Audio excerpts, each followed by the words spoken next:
Uh, so you mentioned finger training your goldfish. Yeah. What does that mean?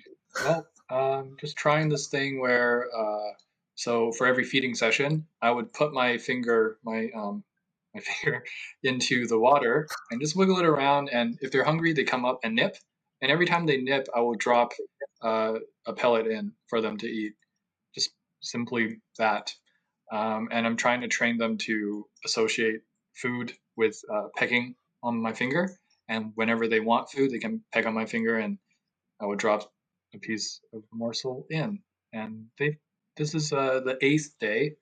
I'm doing a video for a week. So yesterday was my last filming session for the week video. So I've stopped filming, but I'm still keeping up with the finger training so that I can show a before or after progress, maybe after a month, maybe after 3 months, and see how accustomed they do.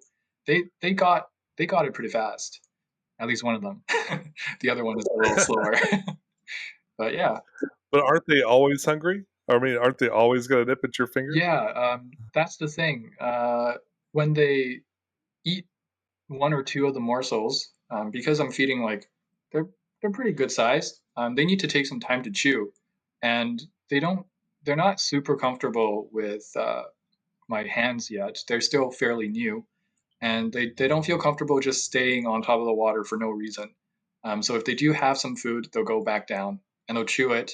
I'll wait around a little bit on top, and then sooner or later they feel like they didn't have enough, and they come back up and nip the finger again, and then I'll put down some more food for them. I don't know how exact or how efficient this is if I'm doing it properly. There's probably goldfish pros right now rolling their eyes and being like, dude, you are a filthy casual.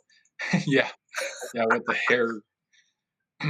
Yeah, Did you ever see the accessory that they sold that was like a little soccer field yeah.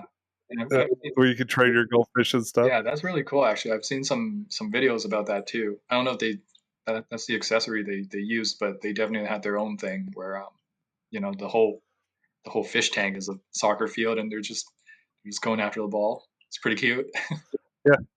A relative of mine gave me one of those about 5 or 6 years ago, and I think I gave it to Goodwill because it was like I thought it was. Part of me thought it was neat. In fact, I think I kept the little feeder thing Oh that yeah, you're supposed to use to kind of like draw them around. yeah, But I was just like, I mean, basically the premise was don't leave it in your fish tank. Like you couldn't. You're supposed to bring the fish to this aquarium where this stuff was in it, like because it had the whole bottom of the tank. It was almost like an undergravel filter size thing, and then you could plug like basketball goals and other things into it. There's sports oriented stuff. If there had been a spaceship or something like that, I'm not a sports guy, so. Thank you so much for watching this brief excerpt from the Water Change Companion. The full version of this will be available at the end of the week. See you then.